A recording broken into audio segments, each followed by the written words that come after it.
those poor unfortunate souls. Hello, and welcome to Poor Unfortunate Podcast. I'm Connor Perkins. And I'm Caroline Ameti. Welcome to all of our returning listeners. It's great having you back here with us. And welcome to any new listeners. Thank you very much for joining and hitting play. Please also remember to hit follow or subscribe wherever you're listening to the podcast. That way all of our episodes download to your device and you don't miss out on anything.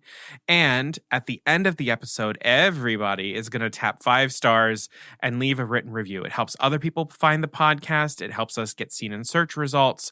All that good stuff. And it is the single best thing that you can do to help grow the community. So thank you all very much for doing that. And all right, so here we are. We are now in our... Where are we? Tell us, because I would love to know. We're in our strike moment here. So as we sort of mentioned last episode was going to be our last fully scheduled episode because since I'm a part of SAG-AFTRA and Caroline is an eligible member of SAG-AFTRA, we can't talk about struck companies or anything that might, be deemed towards it. So now every episode that we do until a fair deal has been reached by the AMPTP, SAG-AFTRA, and the WGA, all of these episodes will be considered strike bonus episodes, which means that they're not going to have much to do with our regularly scheduled content. They're not going to follow our formats of rant and rave, showdown, tips and tricks, and wild card. It's going to be whatever crazy thing we can make happen. So enjoy it. Please remember to also show your support for the union members of WGA and SAG-AFTRA. Spread the word, join a picket line if you can, donate to the Entertainment Community Fund, which helps support artists during this time. Anything that you can do to help is super, super great. And we really do look forward to finishing season 3 eventually when all of this is done. And we will be back with our final cycle to close that out, where we will be talking about the company that we usually talk about. The season that was over a year long. And what a year it's been, right? So for this first strike bonus episode, we are just going to be answering some questions that we got from you all, just sort of like a mailbag Q&A, which we do tend to do every season. It was time. Yeah, but we are not going to be talking about any struck companies or anything that is related to them. So, it's probably going to get real personal real quick. So, whatever, enjoy it. Let's see how long you'll stick around for this, right? So let's just get right into it. Some of these questions. We've got a couple different categories that we sort of group these into. So things about our friendship, about our memories, just sort of like about us.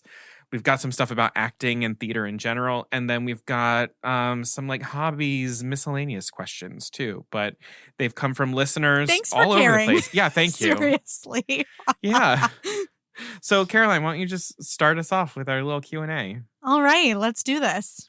So our first question is a very basic one from Emily M. And honestly, we had a bunch of people kind of ask something similar. So you just wanted to know a little bit more about us, our friendship, how we met, what our first impressions were of each other. So our friend Emily M asked that. Our friend Avalon G asked that. So I guess, I don't know how we even begin to tackle this, but we will tackle that first.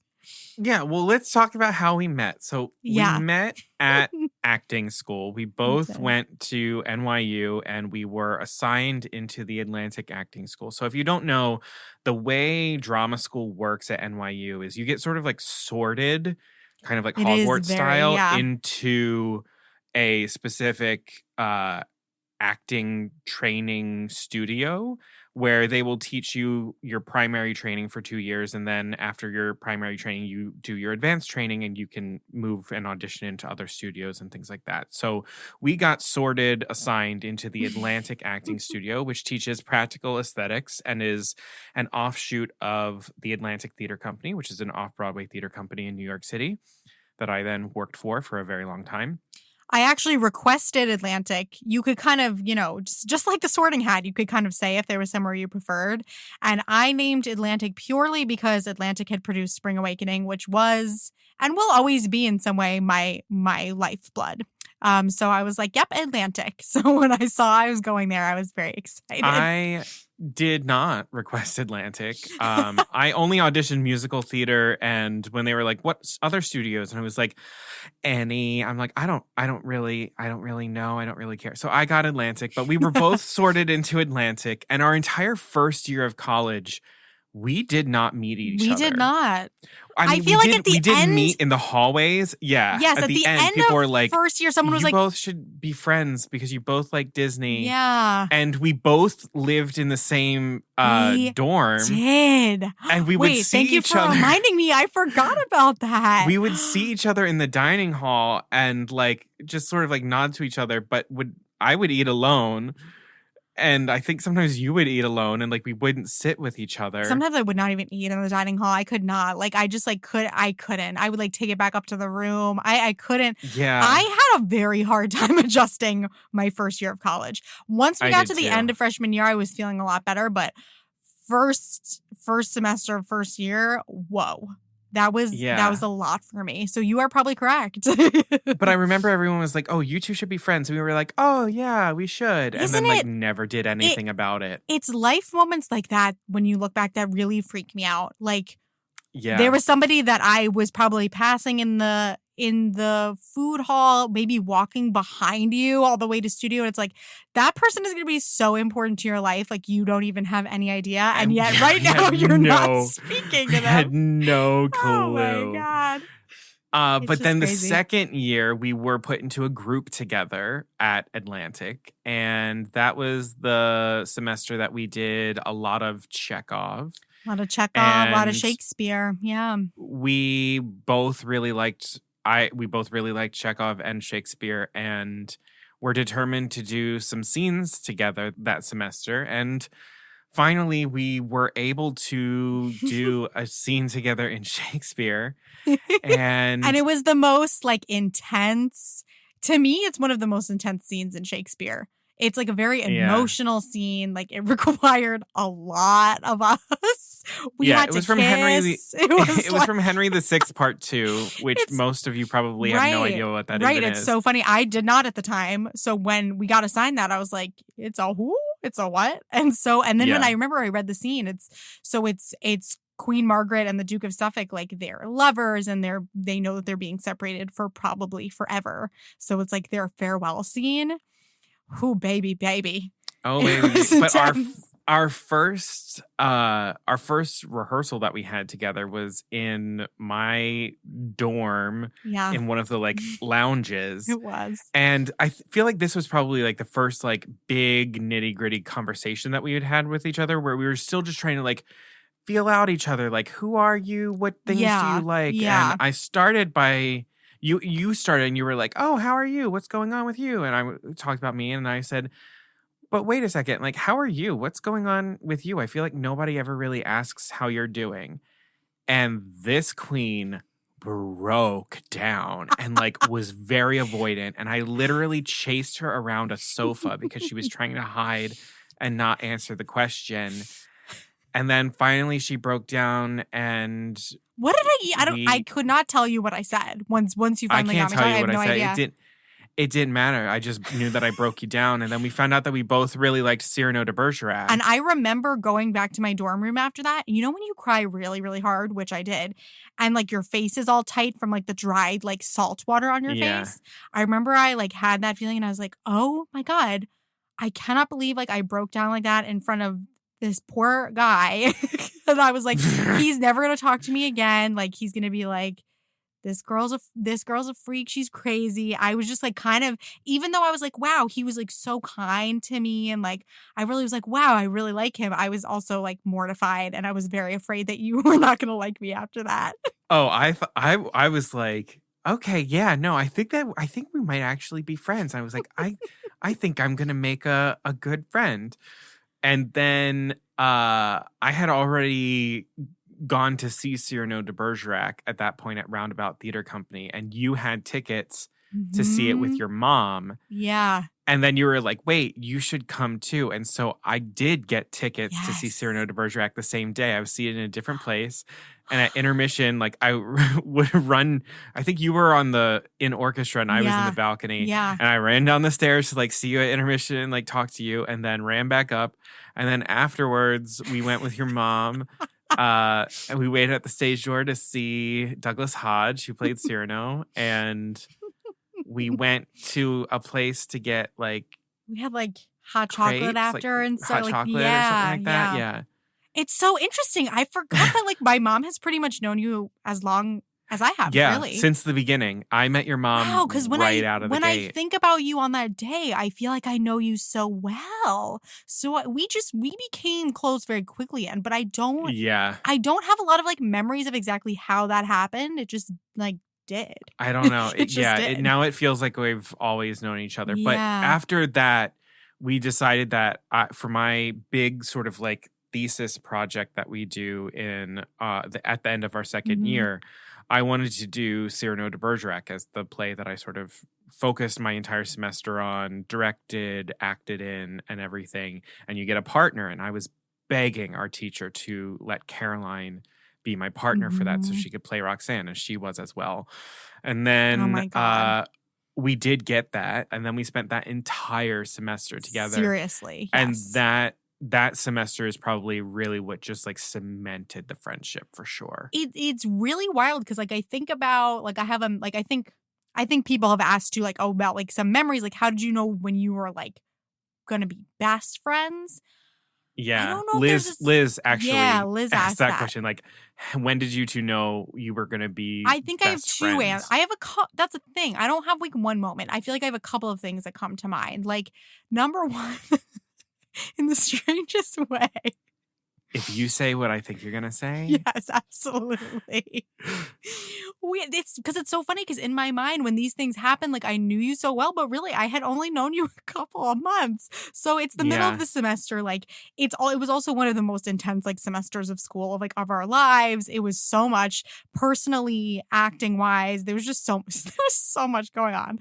And we were like, as you do in acting school, like walking home at probably like midnight. We had been rehearsing. Everyone's stressed.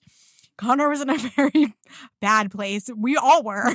And like he started going on and on just about like everything that was going wrong. And I feel like I remember leaving the scene rehearsal being like, wow, like it's going so well. Like, I'm so excited about this. And Conor was just going on and on about everything that was going wrong. And I couldn't handle it. She couldn't handle it. I just couldn't handle it. And like, so we had like our first like little mini like bicker, I guess you could call it.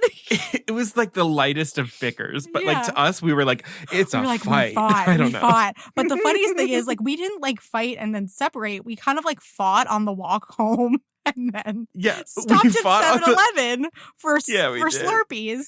And then we were totally fine. And I remember I was like, okay. Because it's like, I had been through some friendships in my life that were kind of toxic, where it's like the fight ends everything and the person gives you the cold shoulder. And I just remember being like, oh my God, like how refreshing. I know. I was like, who else am I going to walk home with? Well, it was also, you were able to actually like, make me snap out and realize how ridiculous I was being, because that was the same night that I saw a greyhound walking in the street, and I was down on my body image and whatever, and I was like, God, I wish I looked like that dog. And that was the straw that broke the back. And you were like, okay, that is ridiculous, Conor. We write in like each other's birthday cards every year. We always write something about like that dog. Like that dog is just a phrase that we use. I wish I looked like that dog. And then when I got into the 7-Eleven and I got my Slurpee, they had a yellow spoon straw, and I just completely stream of consciousness, not even like aware of anyone listening or watching me. I was like, oh, a yellow spoon straw. It's my lucky damn day. And I think that's the moment that like we broke into the laughter on the other end of it, where it's just like we are delirious at this point. Yeah, absolutely. And like I remember like the day before, like we were both going to move out at the end of that year. Like we went to your dorm and we had snacks and we watched Tangled. And I remember I was like so sad that I wasn't going to see you for the summer. And I think that's when I knew that I was like, oh, I'm like super attached to him. Like I'm so like, I was like, I don't know what I'm going to do. Like I miss him. So I feel like for me, that was kind of when I knew. Yeah. Oh my God. It's so funny to think about this stuff. Yeah, no, that's then. I think I also had an inkling that we were going to become best friends that first semester when we met after on the other end of Hurricane Sandy in the basement of Coral, and we're listening to Just a Game by Birdie. I know exactly in what day you're preparation talking for our about. scene. Yep. I don't know what it was, but I think it was like something of you being like, hey, I want to share it with this song that is inspiring me. And I got it. Like, I was like, this is inspiring me in the same way. Yeah. I think that was a moment where I was like, okay. Yeah. Because that whole semester, I was like listening to music and sharing it with people. I was like, this is what's inspiring me. And people were like, oh, great. But no one was like reacting to it. But this time you brought me music and we're like, this is what's inspiring me. And I was like, holy shit, this is me in girl form. Well, all right. There's question 1. There you go. Q&A. That's kind of like where it all began. I think so. Those are also some good memories. Like I said, like that dog story, because that's the next question that we have from Shannon from Fort Myers. Favorite memories. Those are some really good ones. Like watching Tangled in your dorm, that dog, which has become a now 10-year joke. Yeah. Holy shit. I have a lot of good memories with you though. Like Trash Day is easily one of my favorite memories. There was a day where it was I guess the theme is like when we're really low, it gets wild. But we were both like really, really low. And we decided that we were going to just have a day where we just did the trashiest things ever. So we went to the Moe's Southwest Grill in Penn Station. Rest in peace. And we ordered a large queso. And then we walked across the street to TGI Fridays and went and got food from TGI Fridays, but brought the queso out so that we could use that queso for what we were going to eat. And then we were both really broke too. So I know we paid for a portion of the meal in quarters. Yes, we did. And we refer to that day as Trash Day because we were just complete trash people. We did like one other thing too. I think we went like and stopped at a CVS and bought like Twisted Tea, Tall Boys. Like no, that was a different day. That was a different. Fine. That's one of my favorite memories too. Is I was like in a show at the time, and so I remember I would get so excited to come home from working on the show because we were watching Big Little Lies. We were in our Big Little Lies binge, and I would like stop because like my theater was by Penn Station, so I would take the 2-3 back uptown to Harlem, and I would stop at the Duane Reade in Penn Station, get some Twisted Tea, Corona Rita, whatever we were in the mood for that night. Yeah, I got the Strawberryta. And I would have a Twisted tea. We would just binge Big Little Lies. My Mark. We're telling these jokes and everyone's going to be like, what are you two talking about? But and my Mark and that dog. We both got Twisted Teas and we went to see Shape of Water. Yes, that was very good. Together on like Valentine's Day or something like that. Well, yeah, again, in a low place. Yeah. Oh my We've God. gone through, we've been through some bad times.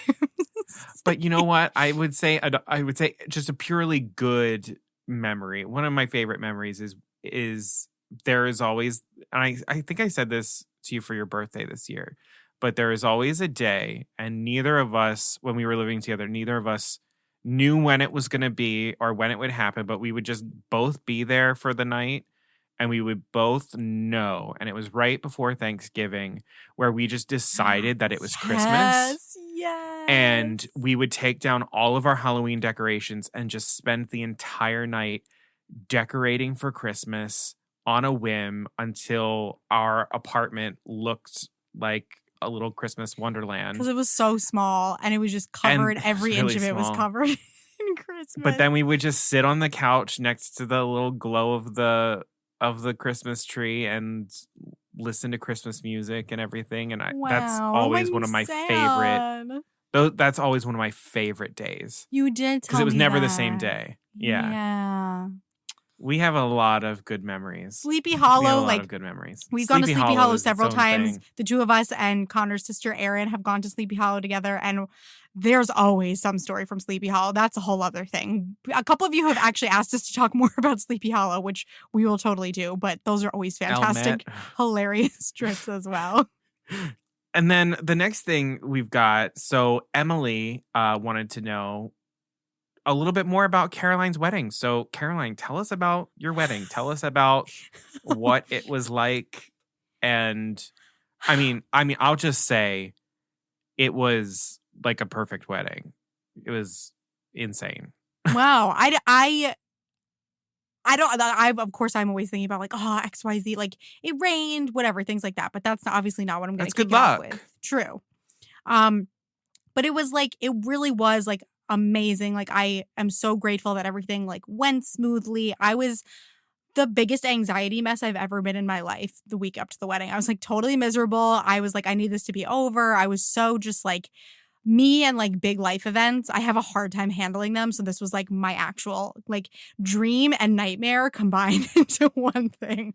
So it was a lot leading up to it, but it was in Washington, D.C. And it was just so cool to just like, it was so much fun that everybody traveled in. So everybody was in this tiny little sort of like vacation mode feeling, because like we had like a cocktail party the night before the wedding, and that was so fun because everybody was just in such a good mood and like And in many ways, I liked it a lot more than a rehearsal dinner because it wasn't just for the people who were part of the wedding. Mm-hmm. It was for everybody who was traveling in. Yeah. Which I feel like rehearsal dinners can tend to be like pretty exclusive. Yes. And this wasn't that. It was really fun. Yeah. For anybody planning your wedding, I highly recommend. Obviously, it's more expensive, so you have to take that into account. But I recommend because it was also like, I feel like I was able to talk to everybody who then maybe on the day of the wedding, I did miss them. I didn't really see them a lot, but I talked to them the night before. So I really feel like the wedding was only 100 people. So I mean, by some like standards, like from my family being Italian and from Long Island, that is a very small wedding. Like it's a miniature wedding. But I really felt like I was able to see everyone and like, I don't know. I really feel like I was able to take a lot of like mental snapshots throughout the day of like, I remember so many things about like getting ready in the suite with the bridal party and like so many, like Connor was just like, I was in like a separate room getting my hair done because I just like needed it. I'm an introvert for sure. And so I knew as much as I was with like all of my favorite people, which like, what an incredible, just that alone, like all of my favorite people were in one place. Like how amazing is that? But I knew I needed to like pace myself throughout the day. So I was like getting my hair done in a separate room where it was like quieter, and like Connor would kind of just come in and out and like park it at the table and like say something funny or like ridiculous and then leave. I know. And I was just like, it really helped me because as much as it was nice to like sit in the quiet, when I sat in the quiet for too long, I would start to get really, really nervous. So it was like, it was perfect. See, I was like, you know what? I'm just going to go in and I'm going to say hi to Caroline. She's probably going to hate me for this. No, but I whatever. loved it. We lost our vow books. So I had to I was sitting at the venue rewriting my vows a half hour before the ceremony. But anyway, I mean, I couldn't possibly describe the whole thing, but I will say like I entered. Where was it? It was at the Lars Anderson House in D.C., which is like a museum house, mansion-y type thing. It reminded my husband and I of where we met in like a building that we used to take class in when we were in London where we met. And so we had like the ceremony there and the reception. And I entered the ceremony down a staircase, which I remember planning it and being like, so dramatic. I love it. And then the day of, I was like, what was I ever thinking? Like, I'm in this gigantic gown and like, I'm kind of nervous. And like, my brother walked me down the stairs to meet my parents. And like, we were both just like, oh my God, we're going to fall. And one of my planners, someone working on the team was like, hey, right before I was about to come down, I was like, hey, everyone's here to see you. You can go as slowly as you want to go.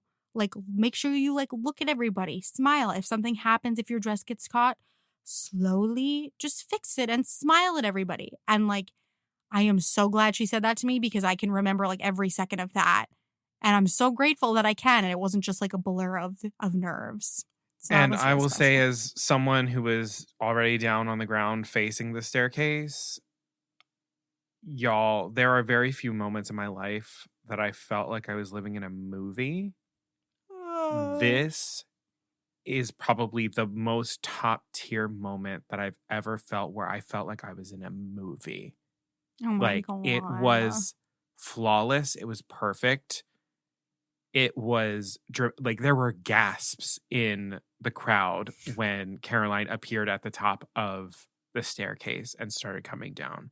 It was next frickin' level. So make your way over to her Instagram, look at all of her videos and stuff that she has posted, look for that staircase moment, and just know that the video of it still does not do it justice. It was magical, and me, who was like, you know what, I'm not gonna cry. Oh, both of I'm us. like, We I were don't think I'm sitting gonna in, cry. no, we I were sitting in the wept. bridal I suite. wept. Both of us were like, oh yeah, we're not gonna cry. Because I really wasn't sure. I thought I might get too nervous, but that I cried. Also like don't you cry cried. at weddings, but Right? And then no, Connor, I was a mess. midway through the ceremony, Connor was holding on to my vows for me. So when the time came, like he would come up and give them to me. And Connor comes up and so quietly, like only I would ever be able to hear it or even know he was whispering. He hands it to me. He pulls his mouth right up to my ear and goes, I fucking cried. And then he just goes back to his place. It took everything in me to not just start cracking up. I'm so sorry. It was so funny. Oh But my God. I don't know. It was awesome. It was such a great day, and I'm just so grateful that everything went well. And like, yeah, Well, yeah. what's one thing that you would do again from the wedding? Lizzie from Connecticut wants to know. Ooh, I don't know if this is like I would relive it again or like do differently. So if I could relive in the strangest way, I think I would relive like the night before and like the morning of getting ready because I was still very much like a bundle of nerves at that point. And then once the wedding started happening, I felt very relaxed and I felt like I really enjoyed it and I took everything in. But if it's like, oh, this was so great, I would do it again. Honestly, I just really like our officiant was amazing and I would do the ceremony again because it was just very like my husband and I like he wouldn't care if I said this. We've been through it. We've been together for 10 years, on and off.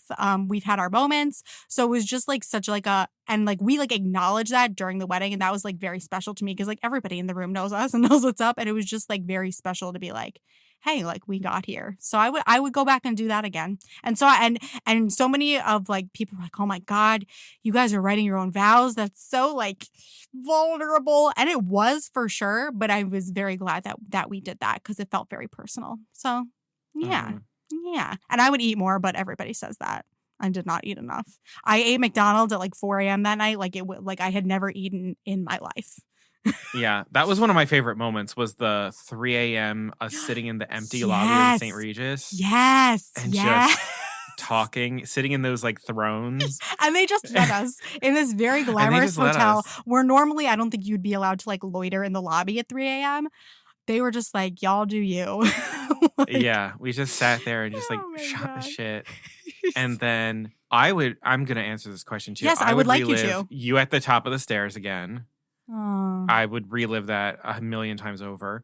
I would also relive brunch the next day. Oh, good point. That was just so much fun. And that really felt like vacation mode. And it just felt like nobody wanted it to end. Like we all felt like, oh, and now we are here the rest of the week, right? Right. Because I remember thinking like we didn't set up like a formal, like we didn't feed anybody. Oops. Sorry. Not enough money for that. But we were like, hey, we'll be at this place to like have breakfast if y'all want to come. And so many people did. And many people came. I think another thing that Connor and I have in common is we love a debrief after something, after an event. So this was like perfect. It was perfect. So I highly recommend that as well. You don't have to buy your guests the food. Just tell them that you're going to be somewhere. And if they want to come hang out, they will. It was great. It was great. Yeah, that was very fun. I enjoyed that. Ooh, another history question, but kind of more about our individual histories, which I like. This is from Izzy from Maine. We love you, Izzy.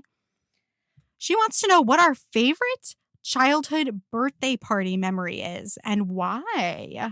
Good question. Connor, what's yours? This is so complicated because birthday parties in my family were just always the bomb. Y'all are like y'all are on a new one. It's wild. we would my dad would write us murder mystery parties, like write them for us. Oh my God. We would do all kinds of, I would be like, I want this type of party, and they were like, okay. Like I had a Harry Potter party where my mom had capes like she had made capes for everyone who came, and we were just all running around our backyard with our capes. And it was also like we had tents up in the backyard and a bonfire. But I think my favorite childhood birthday party was, I'm such a weird kid. I asked my parents for a Monty Python and the Holy Grail Oh my God. birthday party. And they made it, and it was amazing. Like Oh my God.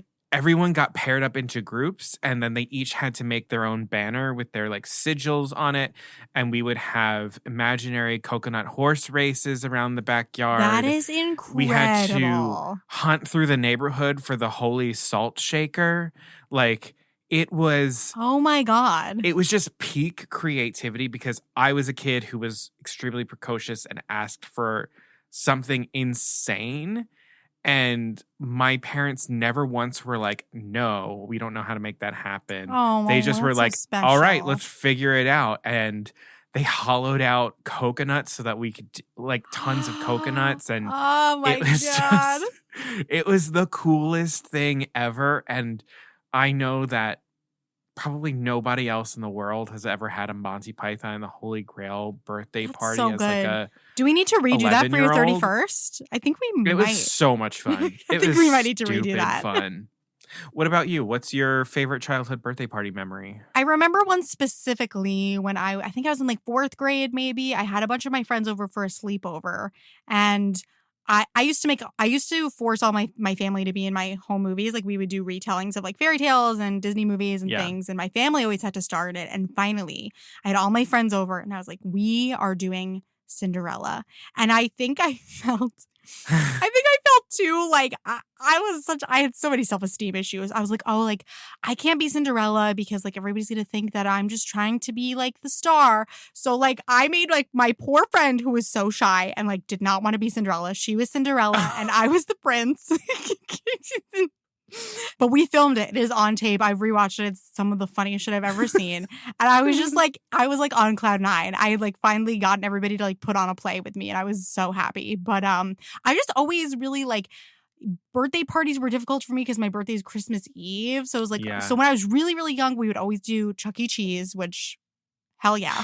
So Always good. love that. But I just, my birthdays in general, like usually like I would do something for my birthday at school, like, and it was like the day before Christmas break, and everyone was always in such like a good mood, and like you got to bring in a treat. And so I would always bring in, and I still love these to this day, the Little Debbie Christmas tree cakes. Oh yeah. That's what I would bring in for my birthday treat. The like white ones. Oh, absolutely. Yes. So that's just like, yeah, that was always a fun time. It makes me think of childhood. We have one more in our past personal lives question. This is from Liz C.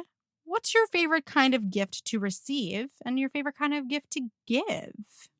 I don't know. See, I would say like I love receiving artwork, Mm-hmm. but at the same time, I have so much artwork that like now I don't really know what to do with it. You do. But that's something I love. I'm a real big fan of time. Like I like spending time with people. That's a big one for me. I also love candles. So you can never really go wrong with a candle. Favorite gift to give. This is a kind of a tricky one for me because I don't have like a standard gift that I give people, but I do always try and make sure that I'm giving something that the person actually wants. Mm-hmm. So sometimes I will just full on, or most of the time I think I will usually full on ask the person, hey, what are some things that you want? And I'm like, put them all in a list and I will choose something from it And I also tell them, put things on the list that you want but would not necessarily get for yourself. Because like there's always a million things that people are like, oh my God, I would love to have this, but like I'd never get it for myself, or like no one would ever get it for me. I love giving that present. Like I always like to surprise someone by getting the thing that they did not think was happening. It's like the mom who gives the gifts on Christmas morning that like That's you. and they're with their holding. That's my favorite feeling of that. It's the Red Ryder BB gun in the corner after all of the presents have been opened. That feeling, I love that feeling. What about you? I'm not gonna lie. Well, I really like to receive. I love experiences. I love I'll always love a ticket to a show that, again, like you were saying, like that I wouldn't really be able to get myself. I love that. Obviously, for like big birthdays, like for my 21st birthday, I got to go to Disney. How could you beat that? But I recently, people have been getting me more like luxury, like grown-up items. Like a friend of mine, my friend Naomi, got me this like skincare set for my last birthday. And I'm trying to get more into that. I'm not like fully a skincare girly right now. And like, so I never would have bought it for myself. And it's incredible. My skin looks so much better than it did. It felt so luxurious. So unfortunately, and my poor husband knows this and is like, I feel bad for him. Like I like luxurious things. I'm not gonna lie. Like anytime somebody gets me something like kind of like over the top, I usually end up loving it. And in terms of giving, I really like giving. I like giving parties as a gift. Like I love putting together like theme birthdays. Like Connor's birthdays are like my favorite thing to do. One of my other friends just turned 30 and she wanted something like disco, and it was like so much fun to like put that together. I love like making the event of the birthday. I'm thinking about birthdays specifically, I guess, but I really like doing that. Or even like for this past like Christmas for my family, like I got us tickets to a show, but I like planned the other things we were going to do around it. Like I like giving, like you said, time and like a day and like really theming it. That's always so much fun. I love that. Yeah. Gifts are fun. And don't let people try and shame you about gifts. Oh, no, that is absolutely my love language, and I don't give a damn. Yeah. Anytime somebody buys me something, I like, people have accused me of being like fake because I'll like harp on when they give me something, and I'm like, no, this is for real. I love to be given a gift. It's because you were like, you thought of me. Yes. And gifts are not just materialistic things. They can be so much more than that. Let's move into some of our, a bunch of you sent in some questions related to our to theater and our acting careers. So let's get into that. So Amaris from Miami, Florida wants to know, what were both of your first musicals to do and which one was your favorite? Connor, what was your first musical? Well, when I was in 5th grade, we did this sort of like Lewis and Clark musical thing, which like wasn't like a true musical. Yeah. Mm-hmm. But I begged for the role of Meriwether Lewis. Oh my God. And I got it. My mom made me this amazing like frontier fringy outfit. Oh, of course she did. So I guess like that, but I guess if you had to like say like what was your first musical that you did, I can't remember what came first. Whether I did Theater Works Camp, where I met Courtney from Book of the Mouse Club, and we did The Lady Pirates of Captain Bree. I can't even.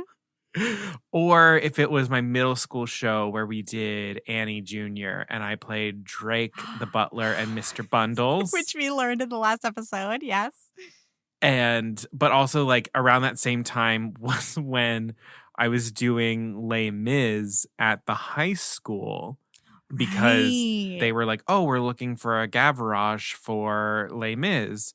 And I was like, I can do it. And no, I couldn't. But they felt bad and they liked my voice, so they let me join the ensemble. So I would make my way over from middle school with my yellow backpack, as hell. And I would join all of the high school guys, and I was one of the students in Les Mis, and I was fully in the ensemble. Oh, obsessed. And I was such a pain in the ass, like.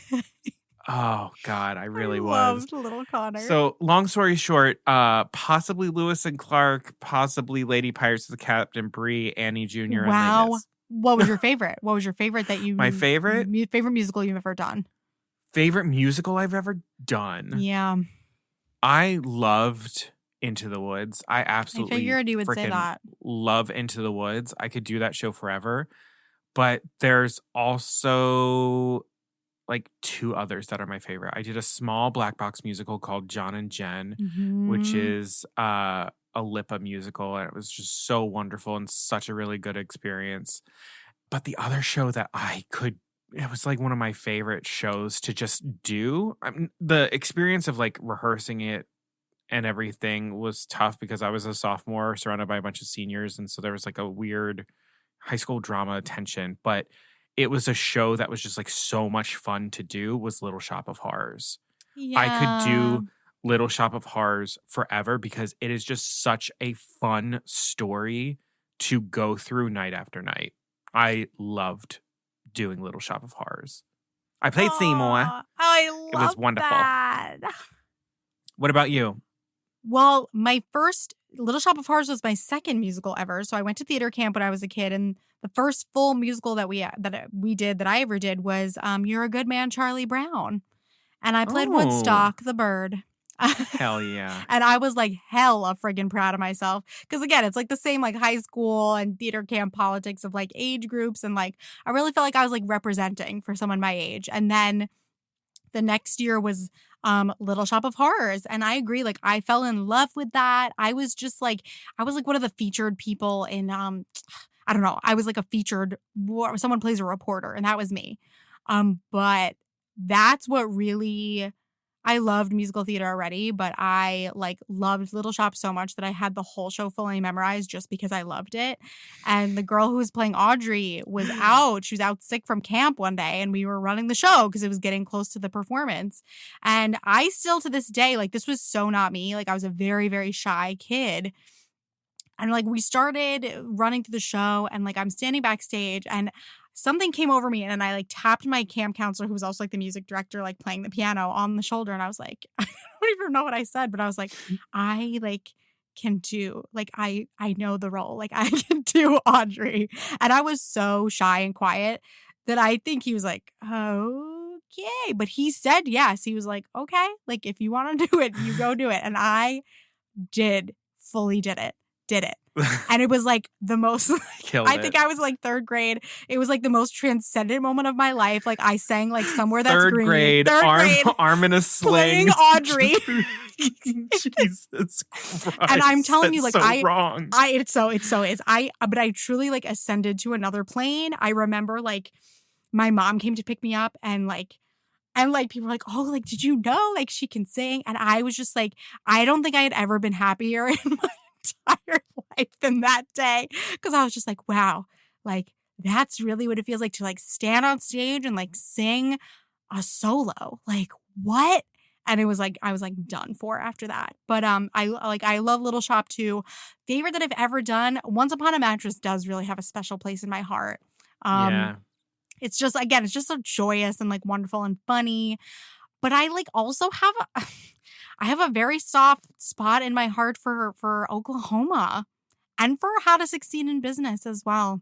I did both of those in high school and I love them. Well, sort of in that same vein, we kind of addressed it a little bit, but Jackie from the Bay Area in California, she asked us if we both did children's theater and what did those performances do for our future love of theater now. So, yes, like I did children's theater, but I really didn't get into it until I was like in middle school. Like I didn't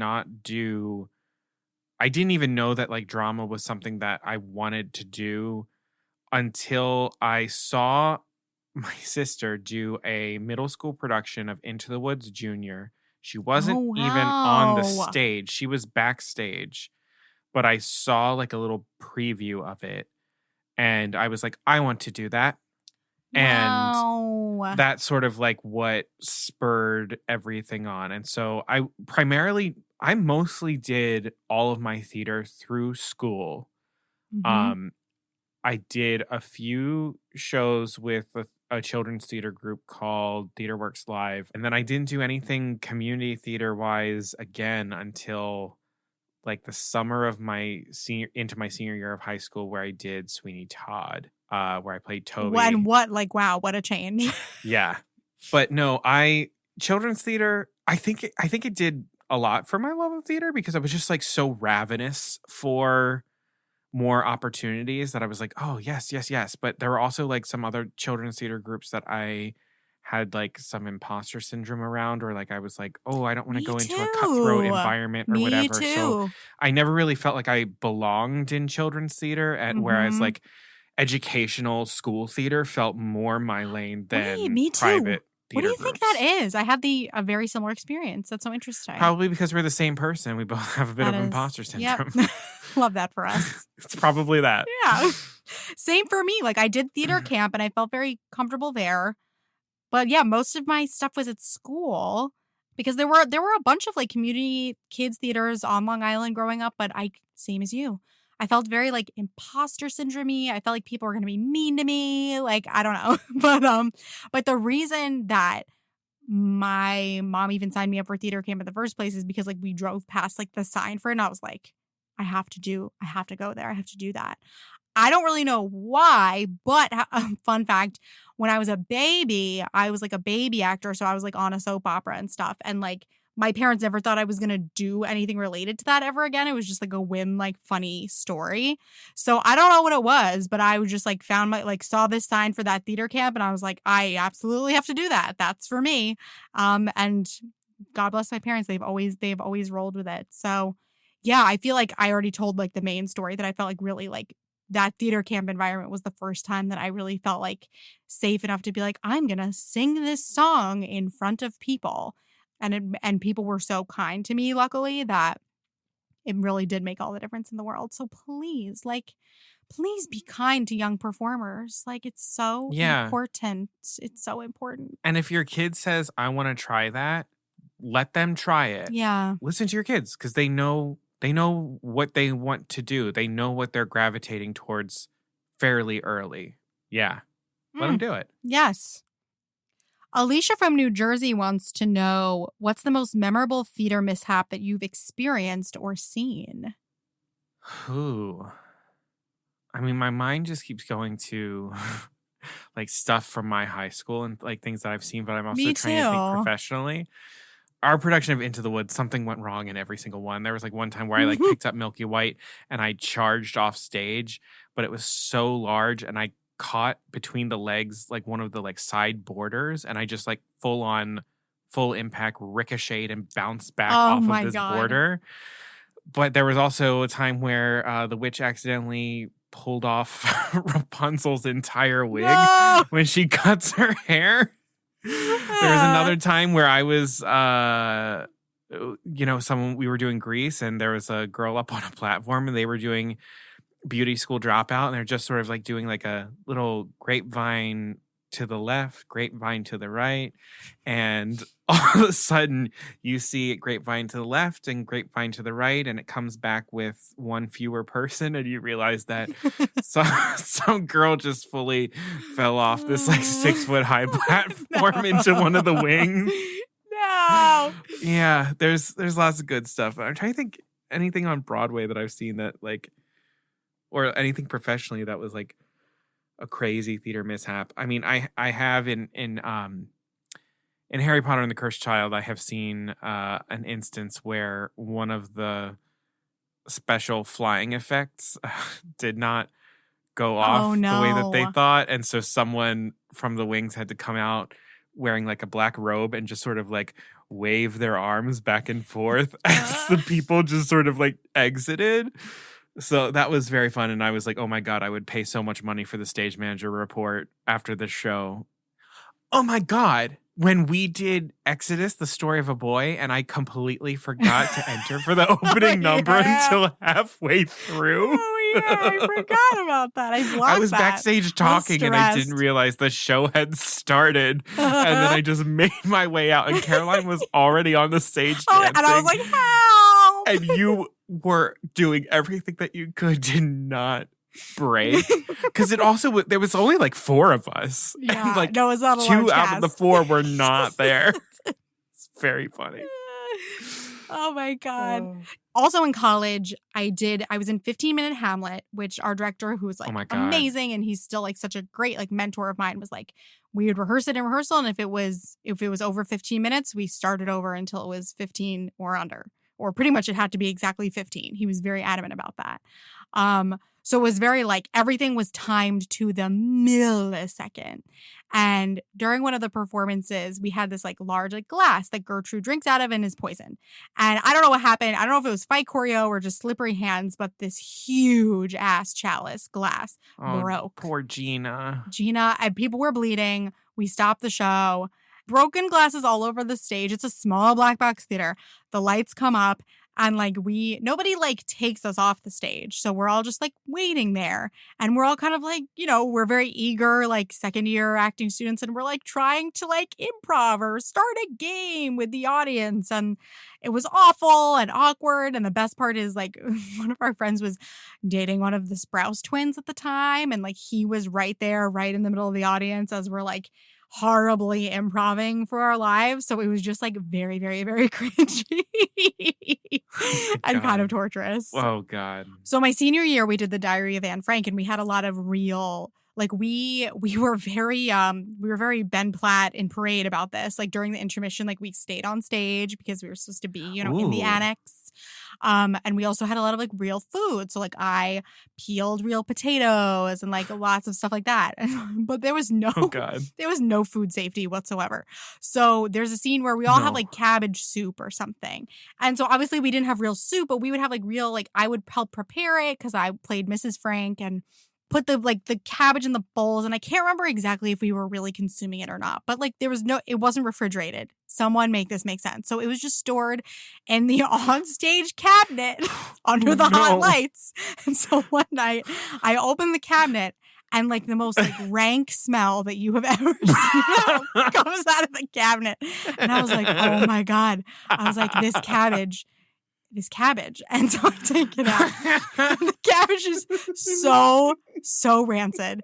And I'm dividing it into everybody's bowls. And it's like I put it in everybody's bowls and I serve it in character. And like we all start making eye contact because we smell it. This like rotten cabbage. And like we're all like having to like pretending that we're having the soup, and so putting our faces right into the bowl of this rancid rotten cabbage. Oh my God.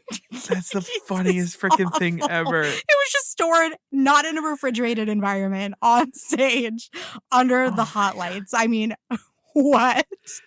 That is so funny. Oh God, it was awful. It was the worst thing I've ever smelled. Oh my God.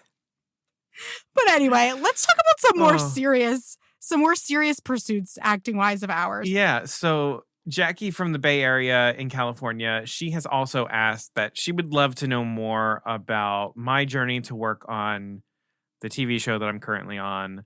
And we've also gotten a question from Avalon again. She was just curious about the life of an actor. What's the audition process like? What were our first jobs?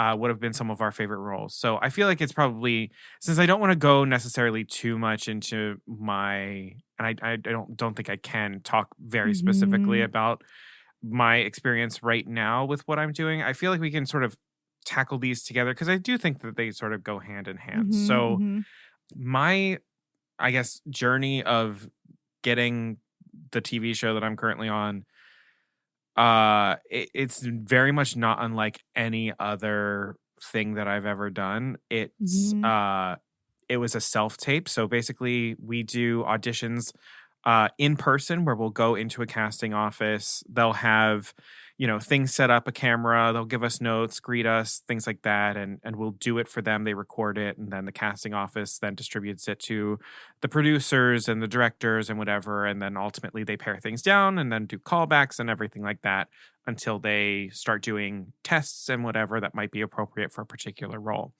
The other option that you can do is what's called a self-tape audition, which is essentially you setting up your phone or whatever camera that you have and doing the audition yourself. Usually you have to get a reader or someone to do it with you.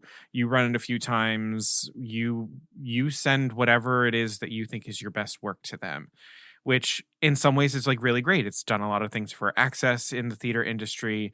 On the other hand, the expectations right now are starting to get a little bit out of control with what people are expecting people to have in a self-tape, like professional backdrops, professional lighting, professional sound, things like that, that are now starting to get a little bit crazy. But I digress. We're working on trying to get some regulations on that as part of these agreements.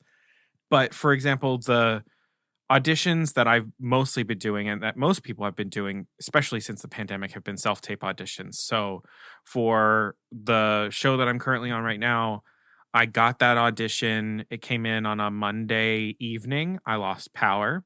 I emailed my manager and I told her, hey, I don't have power right now. Oh my God. I can't light my audition. I don't know if I'm going to be able to get power back. And she was like, just do the best you can. Power came back on late that night. I texted my sister, hey, can you help me put this on tape?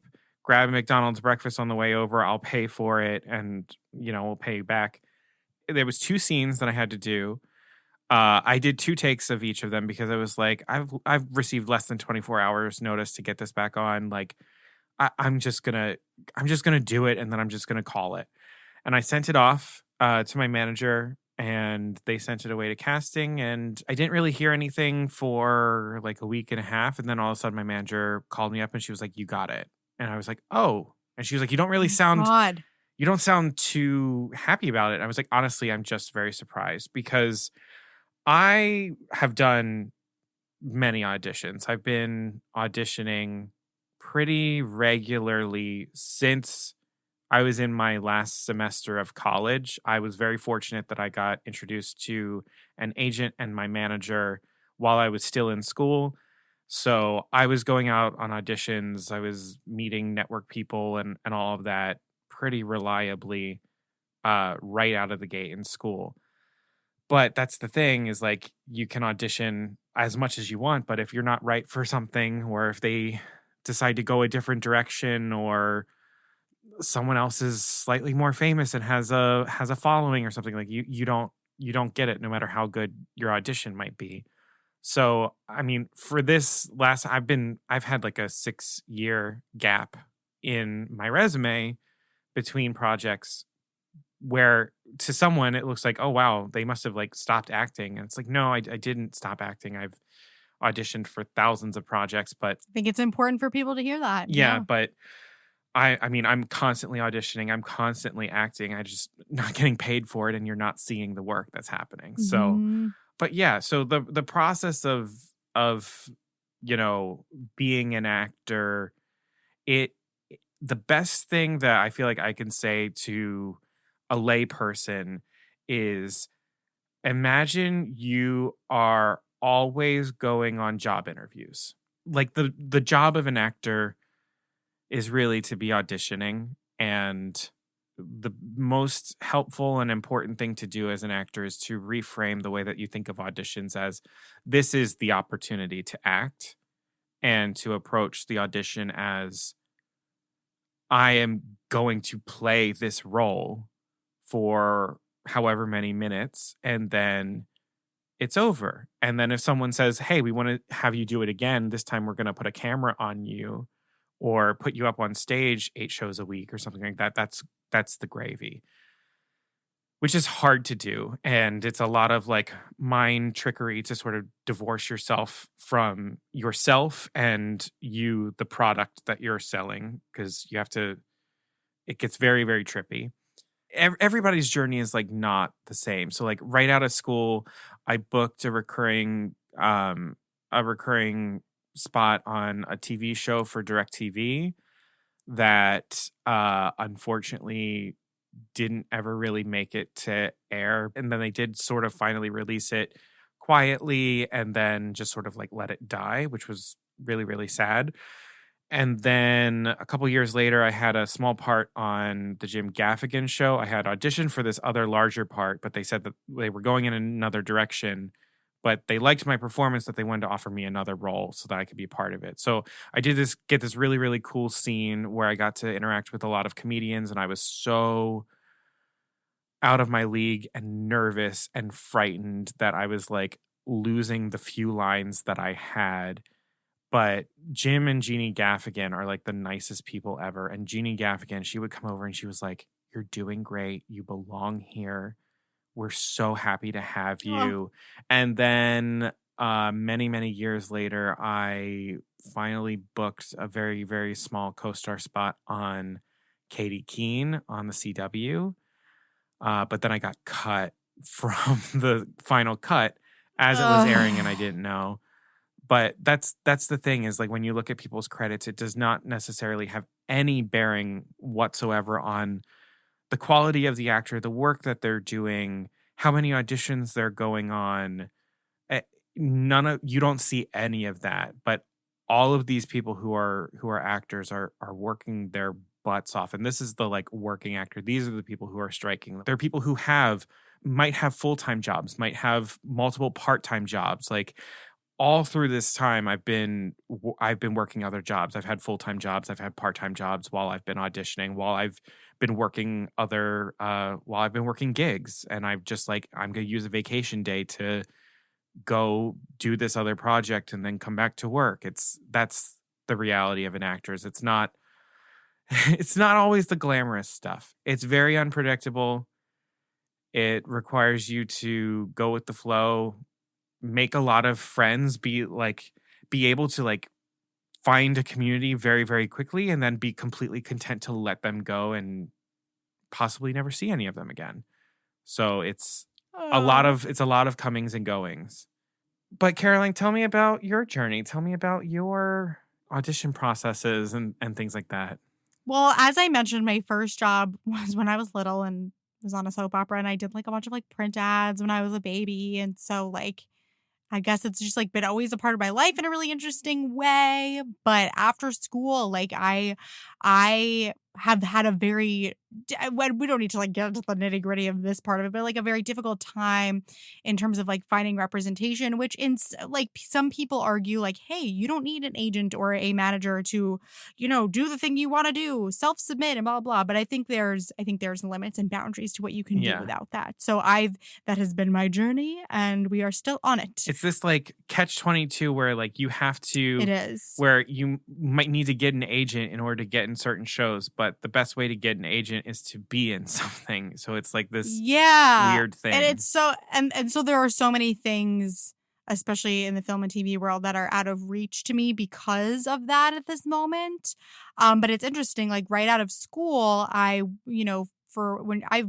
focused a lot on theater, and right graduating college, I just would hit what they call EPAs, which is an equity principal audition, which are just open auditions that anyone can attend. However, when I first graduated college, I was not in the Stage Actors Union, which is Actors Equity.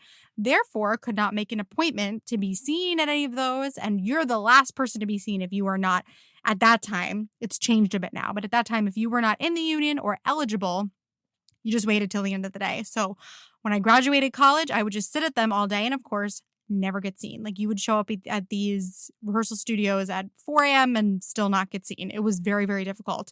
And I was very fortunate that a wonderful friend of ours from NYU wrote a play. And I had worked on it a little bit when we were in college, and she did miraculously, like what an incredible woman she is, got her play produced. And that's how I got my equity card, and then was able to like go to these auditions and make an appointment and be seen. So that was like very, very lucky. But it's interesting because like as much as I say like, hey, without a rep, it's very difficult. The play that I did right before the pandemic, so it's so interesting like how so many things, it's the thing that scares me about life, is so many important things hinge on like one small decision. Like I was so before the pandemic happened, I was babysitting, speaking of like gigs that you do, it was very flexible. I enjoyed doing it. And so like, I was sitting at the library with one of the kids I was babysitting, and he was older. So he was just reading to himself, doing his thing. So I was like, I'll just open up my phone and like see if there's anything to submit for on a website called Actors Access, where there's like a little bit more, there's some things that you can submit yourself for without representation. And I submitted for this play and then ended up booking that. And it's interesting because some people who were in it had gotten an appointment through the representation. And it's just because in that one moment in the library, I was like, let me see what there is to submit for today. Yeah. That I ended up, being able to work on something right before the pandemic. And she was So it's amazing. just- It was Look Back in Anger, and she was fantastic. Oh, you're so nice. It was very difficult and satisfying in two very different ways. But it was satisfying. It was very, very difficult material. And But, that's how you met Amy Jo Jackson. Yes, oh my God, yes. If you listen to our guest episodes if you listen to And Almost Starring, which you should, the podcast, Amy Jo and Jeff are incredible and they are married, but Amy Jo was the dialect coach on Look Back in Anger. And they were so incredible, like could not have been more helpful and wonderful and I just fell in love with Amy Jo immediately. So I'm so glad that we're still friends. So that's, like you said, people coming and going so quickly. Like, you also just try so desperately to, hold on to people that you love. Mm-hmm. I think this was part of the question, too. Like, favorite roles. Like, I played Celia in As You Like It, and that will always be. I had wanted to play her for so long. And so that was, so satisfying and, such a gift. But, Celia is a favorite. And honestly, doing Roxanne, we didn't even do the full play. Yeah. Doing Roxanne and Cyrano, I'm trying to do the full thing. I know. I'm really trying. In some ways, now when I think about my favorite roles that I've done, I'm like, did I peak in high school and college? Because Cyrano was my favorite, was one of my favorite roles. The Baker, Toby, and Sweeney Todd. But those are all things that I did in high school and college. I don't always feel like an actor. Which is kind of the plight of an actor. That was actually the end of my story too, is I was babysitting, acting. And actually, it's so funny, right before the pandemic happened, I was like, I feel this momentum. I was like, it's happening. And the pandemic happened. And so then I couldn't even do my side job anymore because obviously you couldn't be around people. So no more babysitting. So I really had to pivot, and I'm working corporate right now. And that's so... I'm so fortunate to have a job, and I'm very grateful for that. And I have benefits for the first time in my life, but it's very painful. Yeah. I'm just going to keep it real. It's very painful to be doing that day in and day out when you know what you really want to be doing. So the things that you have to do to survive are not always easy. Yeah. Yeah. So then that leads into dream role. This is what Avalon wants to know. Such a difficult question. I mean, Cyrano de Bergerac. Yeah, we both really want to be Cyrano and Roxanne in a full production of Cyrano. Please, please, please, please. If you know anybody with money, please let us know. I would love to do Into the Woods. I'd love to play the Baker professionally. Mm-hmm. I have beef with Kieran Culkin because he said it after I had already said it. But one of my dream roles is I want to play Mrs. Lovett in Sweeney Todd. And he said it, and everyone's like, "Oh my God!" And I was like, "No, I wanted to do it. I want to do it. That is a dream role of mine. I don't know how exactly I would do it. At the same time, I'm like, I don't want to necessarily take one of the most incredible roles written for a woman in musical theater and just be like, oh, I'm going to make it mine because I'm a man. I can do whatever the fuck I want. I respect that. But I don't know. But either way, a dream role I would love to do. I love Sweeney Todd so much. It's one of my favorite shows. It is tied with Into the Woods as my favorite show of all time. What about you? Dream role. It really is. Roxanne and Cyrano is really high up there, but this keeps happening to me. I've held a couple of dream roles throughout my life, and I continue to age out of them, and it's causing me so much pain. For the longest time, I wanted to be Wendla in Spring Awakening, and I know that dream is over. It's okay. I really, really want to play Juliet in Romeo and Juliet before I'm too old. There are so many Shakespeare roles, heroines, but any roles that I really, really, really want to play. So that's at the top of the list just because I feel like the clock is ticking a little bit, but there are so many Shakespeare heroines that I want to take a crack at over my lifetime. And I can't wait for that to happen. I have faith that it will. But then musical theater wise, if I had to pick one, difficult. I would love to be in your production of Into the Woods, and I would love to play Cinderella if you will have me. Always. But I have always Are you going to say always had this obsession. oh, what do you think I'm going to say? Nancy and Oliver? Yeah. Yeah. I have had there an it is. obsession with Nancy and Oliver. You Like, would kill it. I've got to do it. So I'm just putting that out into the universe. And just also like every available character actress role. Mhm. Yeah. Oh my God. I can't believe I forgot this. My other dream role is I would like to star in a film adaptation of TJ Klune's The House in the Cerulean Sea as Linus Baker. Right. That is a dream. That is Heck absolute yeah. dream. And that kind of goes into our next question. Have you ever written anything? If you were to create a play / musical / movie / TV show, what medium would you choose and what would it be about? And Avalon is talking about this. I've literally thought about contacting TJ Klune and been like, I would like to work on writing a script and an adaptation of it.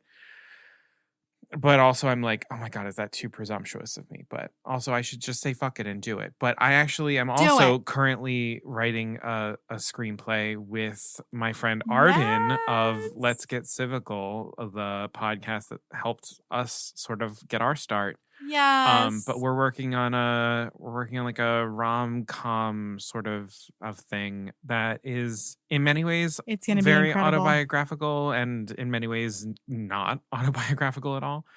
But it's very, very fun, and we're in our stages of almost having a completely fleshed out outline, which is crazy because we just started like a month ago. But yeah, so I'm currently writing a screenplay right now.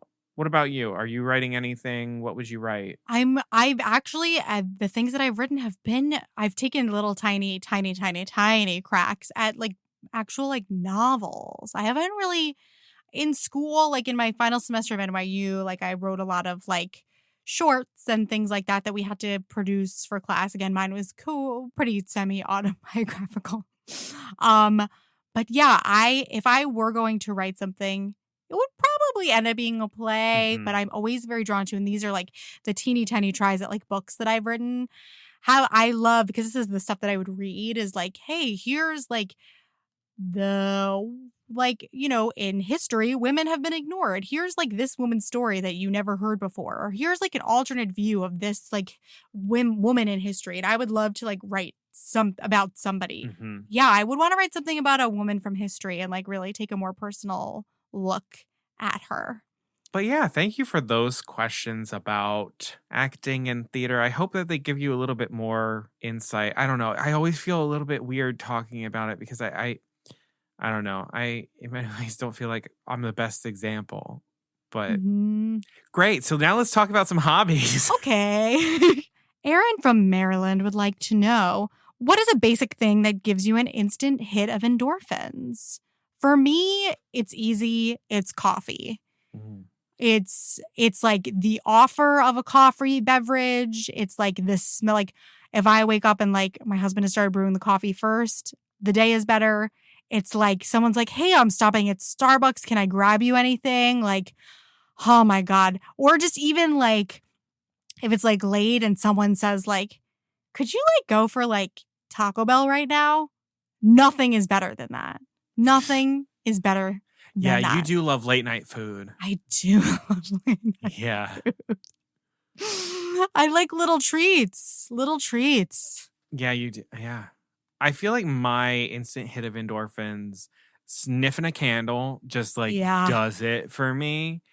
Other thing is Wawa in general, specifically Wawa too. Diet Iced Tea. Oh, Wawa. Oh, God. Like, if you don't know what Wawa is a gas station, but it's not like a normal gas station. It's more than anything that you could ever. But their Diet Iced Tea is like that is my drink.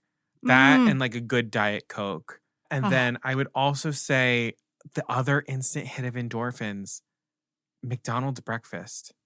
If someone offers you McDonald's breakfast, because listen to me, that is a menu, the McDonald's breakfast menu. That is a menu with no misses. There is not a miss on that menu. You could literally just close your eyes and just point, and you are going to get something that is fucking licious. Why did they take away having that available all day? Breakfast? It's messed up. Because they hate us. They do. Because they hate us. Because the pandemic happened, they freaked out and they were like, oh, Yeah. I hate Connor. I'm going to take away his all-day breakfast options. Listen to me. When you get a bacon, egg, and cheese bagel or sausage, egg, and cheese bagel from McDonald's, the breakfast sauce. That's my other answer is a sauce. Sauce. You fuck a dipping up a sauce. Oh, a dipping sauce. Oh my God. Oh, and one more thing. Hotels. Hotel smell. But hotels. Oh, I love Walking hotels. into like a hotel room that's like noise. Oh, for the first time. Another question from Aaron in Maryland. Favorite weird snack, i.e. like cream cheese and pepperoni, Oreos and peanut butter, that type of thing. Isn't there something I would have that you would kind of like, you were fascinated by? I don't really know what it is. Yeah, you would eat Brussels sprouts as like a snack. That's weird. Oh, yeah, I do like that. That was freaking weird. I do like a that. roasted like vegetable, like a kale chip or a Brussels sprout. Oh yeah, and you would eat those like veggie straw chips, and I'm like, come on, that's not real. I like artificial banana. Anything artificial banana. Nasty. I like circus peanuts. I like a banana milkshake from Checkers. Like I like artificial banana flavor. You have a lot of like you have a lot of weird things. I do. Yeah. I mean, sometimes people will be like chicken nuggets and honey. They think that's strange. No, that is delicious. I guess we both like that. Chicken nuggets and honey. Delicious. That's the correct way. Where people Pure are like, honey. children eat that. Sorry. I mean, I went through a phase where I would pretty much dip anything in ketchup. And to be honest, like if anything does catch ketchup, I'll still eat it. Like I love ketchup. If a grape swipes some ketchup, I'll still eat it. Ooh. We had some questions come in about books as well. I will combine these two questions because they're related. So Aaron from Maryland wants to know, what are your top 5 books? Also would love to know an unexpected favorite for each of you. And then Dante from New York wants to know, what is a book to you that feels like a life book? I call it the dog ear and come back to this chapter later in life book.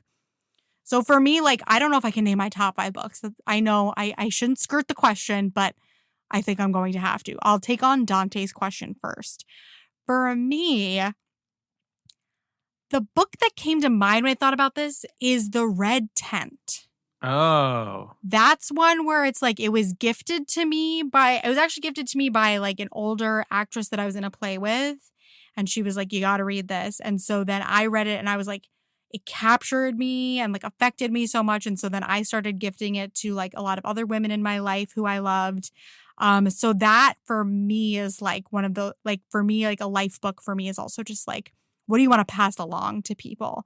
So I don't think I could name my top 5 books. I'll just talk about some here. An unexpected favorite for me. Connor will laugh. We were in Sleepy Hollow. The spell book of Katrina We were Van in Tassel. Sleepy Hollow. We were in the gift shop. I see this like, it's called the spell book of Katrina Van Tassel. It's a smutty romance novel. But listen to me right now. It is. And that's what I picked it up thinking it was. And it was. However, I was in my room at the conclusion of this book sobbing my eyes out. Like I sobbed at the end of that. I sobbed reading The Red Tent. And I sobbed another recent favorite. Everybody was reading this at one point, was Circe by Madeline Miller. I sobbed reading that as well. So those are just the things that come to mind recently. But like I've talked a little bit on here about like when I was younger, I was so into Meg Cabot. I've read pretty much everything that Philippa Gregory has written, who does all of the like I love historical fiction. Anything that has to do with a Tudor queen, I've definitely already read it. So yeah, I'm big into historical fiction. I also love Women of Will by Tina Packer, where will only interest a very niche audience of folks, but she just explores every female Shakespeare character and she talks about playing them and she talks about like how they're written and what it indicates about them. It's just like that one I pick it up again. Like when I just want something, I'll just like open it randomly and see which woman I want to read about. But also like I feel like I probably have to put The Wonderful Wizard of Oz up there. And when I was a kid, like I feel like a lot of books from my childhood really shaped me. And like The Phantom Toll Booth and The Mixed Up Files of Mrs. Basil E. Frankweiler are both like totally like rocked my world. And I remember my mom would Yeah. like read them out loud to me. I'll start with Dante's question too. So it's interesting because there aren't really a whole lot of books that like I dog ear because of my OCD, or books that I write in margins or Oh, I don't highlight do that. No, anything. no, no. But I will say like a life book, or one that I have talked about this book on the podcast before. It was actually in our character curations when I talked about Winnie the Pooh, but it's the Boy, the Mole, the Fox, and the Horse by Charlie Oh, yeah. Maxey. That's one where I was using it where I would just open to a random page and just read something that would in some way or another like inform my life. So I think I would say like that's my life book. Also rereading The Wind in the Willows for the Book of the Mouse Club Mm. recently, I realized like that's kind of like a life book for me as well. But I will definitely say the Boy, the Mole, the Fox, and the Horse, or whatever the four combination is, that definitely has things that like it's very simple. Like it could be like just one sentence that you open up the page to, but it just like unravels. You can sort of meditate on it, and I really, really like that. Top 5 favorite books, easily The House in the Cerulean Sea. I read that last summer and it skyrocketed up there. I wept. I read that in one sitting and I wept. I would also put The Name of the Wind in there by Patrick Rothfuss, which I know I've also talked about on the podcast before. In terms of like fantasy that I've read, I've never read anything quite like it. Something just so lyrical and something that I just felt truly lost in. A third one I'd probably put on that list. I would probably put The Great Gatsby on that list. Oh, okay. That's one that when I read it in high school, I just sort of like attached to it in some way. I would also say Harry Potter and the Goblet of Fire. That's one of my favorite. That's definitely the Harry Potter book that I've read the most and read or experienced in the most like different types of formats. And then for the sake of throwing in like a little bit more genre into the books that I'm reading, I'll throw in It by Stephen King. Ooh. I read that cover to cover, and it's just like it's a masterpiece. Like it's just really, it was really, really amazing. There were so many things that surprised me for a story that I know so well from having been like obsessed with the mini series when I was younger. Like I loved to watch it, but was also like deeply afraid of it. I don't know why. It's the little like horror kid in me, like the horror fantasy kid in me.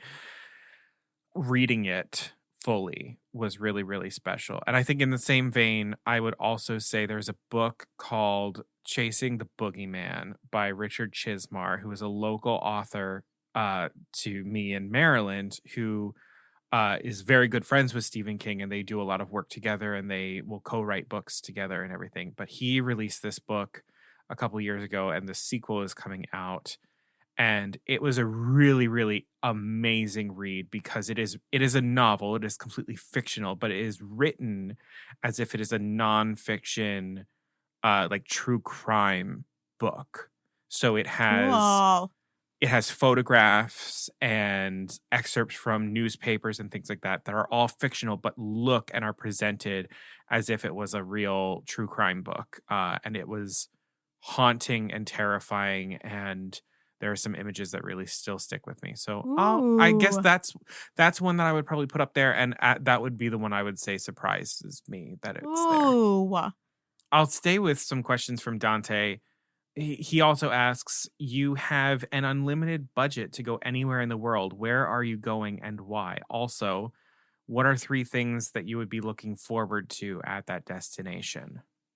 This is tricky for me because I have very specific things that I would like to see in a lot of different places. Like initially I might say, oh, I want to go to Tokyo because I want to go to Tokyo Disneyland, and I want to go to the Studio Ghibli theme park that they're building, and I'd like to go to like Kyoto.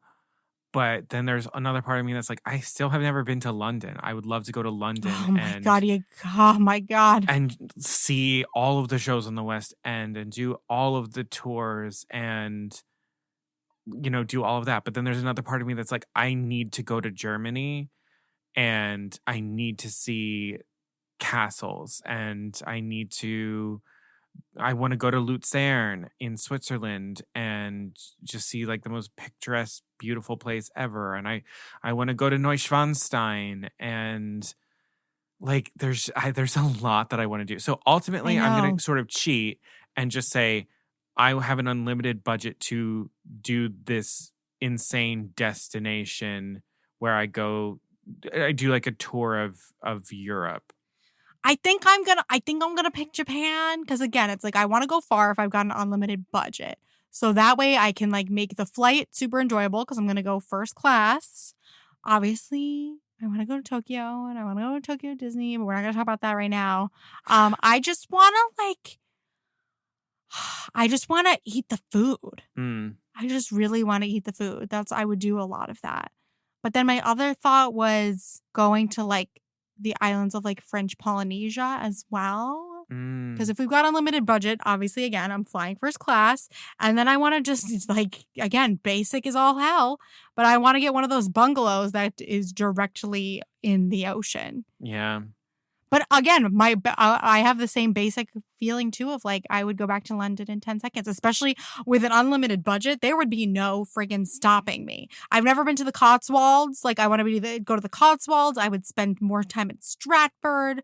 I would also go to Edinburgh, Scotland. Like, oh my God. That's the thing. The unlimited budget, like that's what would send me to the UK because I'm like, I could high-end London living, please through cash money. Oh my God, doing that. I would buy half of Harrods. Go to Greece. I want to go see. I want to see like.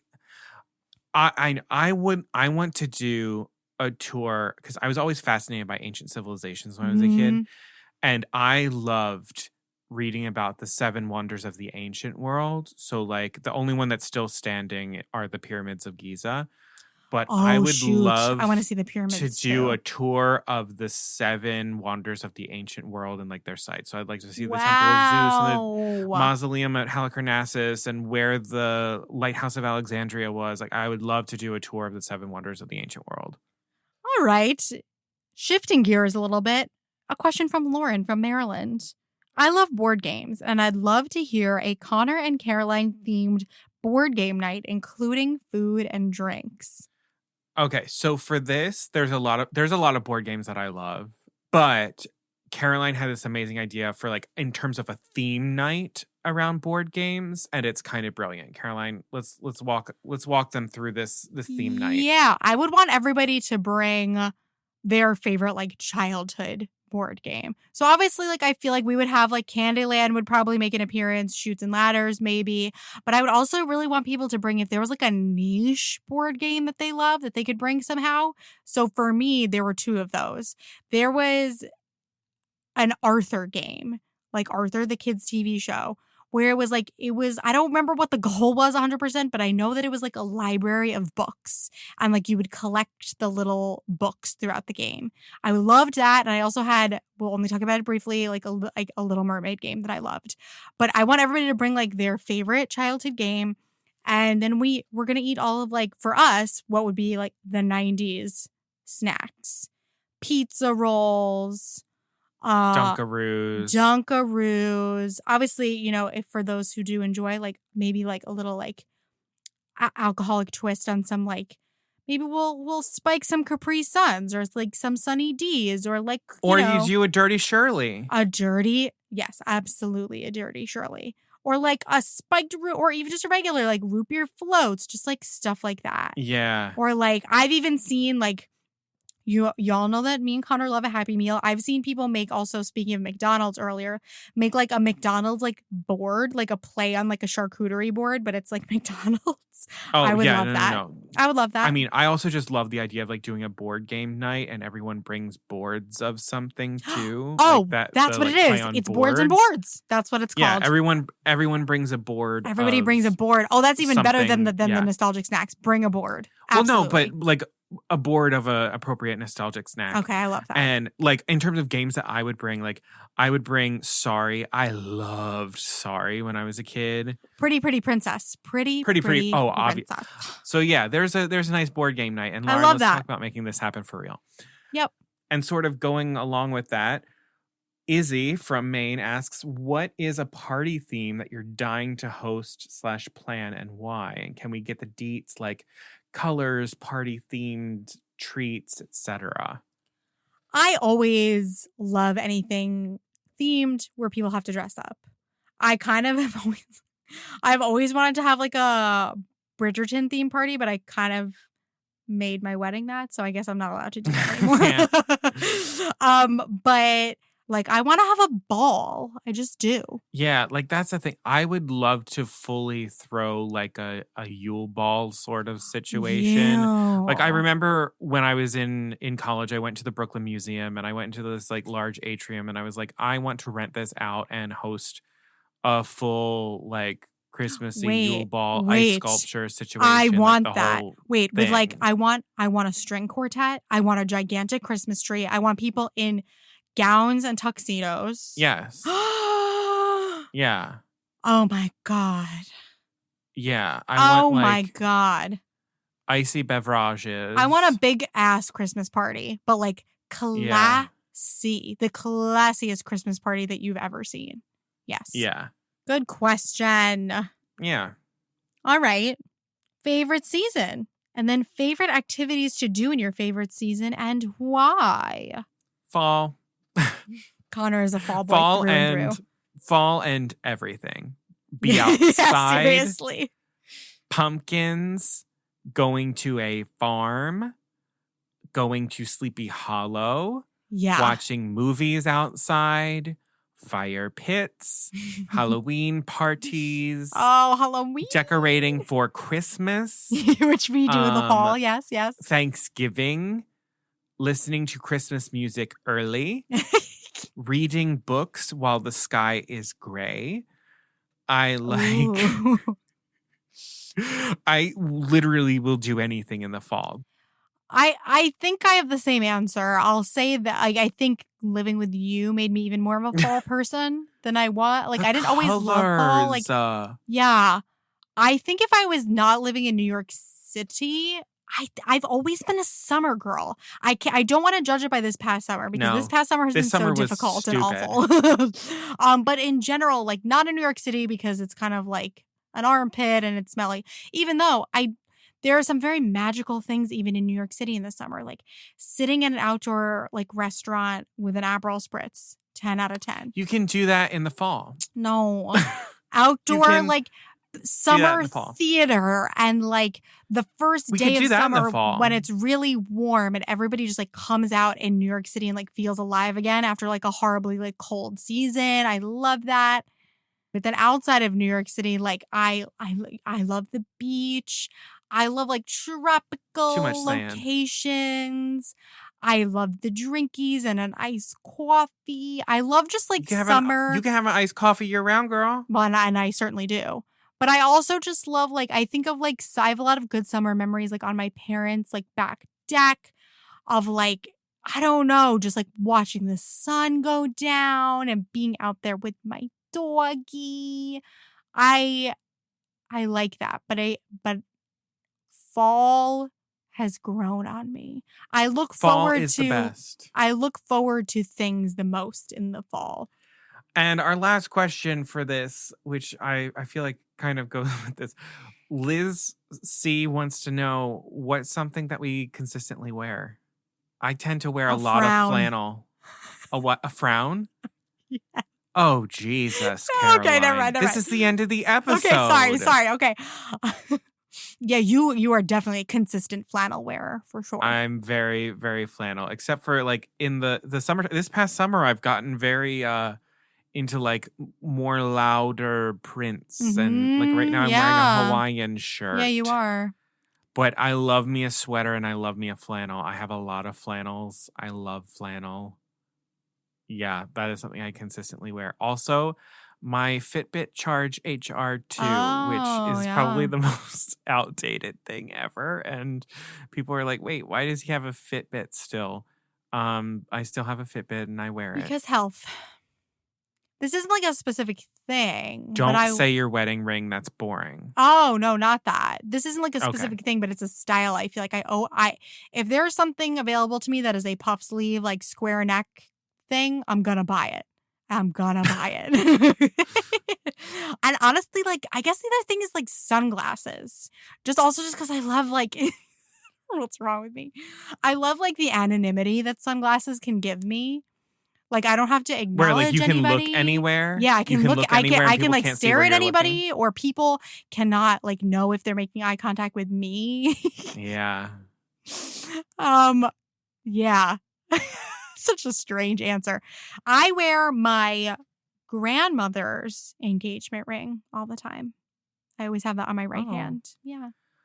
Well, that's all the questions that we have for you covered a this lot of episode. ground. We covered a lot. So hopefully you know us a little bit better, and hopefully this was in some way, shape, or form entertaining for you. And if not, we totally get it. And you can check back in the next time we have something that is on our schedule. But if you liked what you heard, please remember to hit follow or subscribe wherever you're listening to the podcast. That way all of our episodes download to your device. You don't miss out on anything. And this is the moment. This is when you're going to tap 5 stars and leave a written review wherever you're listening to the podcast. It does so much in terms of helping us reach other people, get seen in search results, and all of that stuff that helps us continue doing what we are doing. So please, please, please take the couple seconds it takes to just type in a few words and send it on your way. I think if you're listening on Spotify, it'll come up with a question at the end and say like, hey, what did you think of this episode? Tell us what you think of the episode. Because also when you write that, I think we can then like publish it or something. So yeah, put something in there. Make it episode specific. Doesn't matter. And please follow us on social media. We are at Poor Unfortunate Podcast on Instagram, Facebook, Threads, and TikTok. A lot of you submitted your questions for this episode through social media, so it's just a great way to communicate with us. Every like and follow and share is helpful to us, especially during this time when we're not producing the content that maybe you originally came to us for. Just to like keep the socials alive, it would be super helpful to us, and it's great to hear from you on there. And if you want even more Poor Unfortunate Podcast in your life, please join our private Facebook group, the Poor Unfortunate Fam. We've got about 100 listeners in there. We connect over things in the episodes, and we've connected with a lot of you in there over non-Disney things already. And we're so looking forward to continuing that and learning about the other things that y'all are interested in that we can cover right now. So that's a great place to go if you've got some suggestions for future episodes. So also thank you to everyone who sent us suggestions for future episodes. We are 100% going to cover a bunch of them, but just bear with us as we kind of navigate this interesting time and these bonus episodes until we can return to our usual programming. So yeah, join the fam. We would love to meet you and hear more about what you're interested in. If you're looking for merch, you can go to the Poor Unfortunate shop. It's poorunfortunatepodcast.com/shop. And as I always say, it does take us a little bit of money to keep the podcast up and running and coming to you.